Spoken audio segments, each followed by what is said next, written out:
میرے محترم بھائیوں رات کو ایک گلاس دودھ لو، ایک گلاس دودھ لو، آدھی چائے کی چمچ ہلدی، آدھی چائے کی چمچ دار چینی، آدھی چائے کی چمچ سونف، 2 سبز الائچیاں، 2 لونگ، اتنا پکاؤ ایک گلاس پونا رہ جائے۔ میرے محترم بھائیوں کوئی پرابلم ہے یہ دودھ پلاؤ، یہ واللہ دودھ پلاؤ، یقین جانو آپ لوگ دعائیں دو گے۔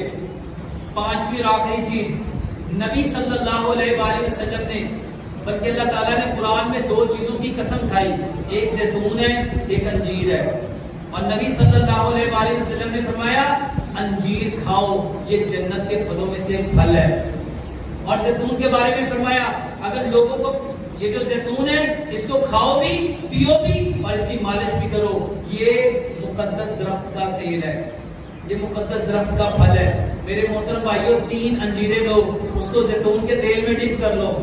ایک انجیر صبح، ایک دوپہر، ایک شام۔ خاص طور پہ وہ لوگ جن کو قبض ہے، جن کو بواسیر ہے، جن کو فیسٹولا ہے، میرے محترم بھائیوں جن کو IBS کا پرابلم ہے، جن کے معدے خراب ہے، گیس ہے، تذابیت ہے، واللہ یہ انجیر ایک صبح کھاؤ، ایک دوپہر کھاؤ، ایک شام کھاؤ، بہترین دوائی ہے۔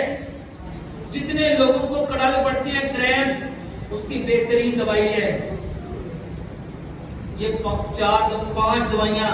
کلبنجی میتھی دانے کا پانی، ادرک لہسن پودینے ناردانے کی چٹنی، تلبینہ، ہلدی دار چینی والا دودھ، ایک انجیر صبح، ایک دوپہر، ایک شام، کھانا کھانے کے تقریباً 10 سے 15 منٹ بعد اس کو چبا کے یہ کھانا ہے۔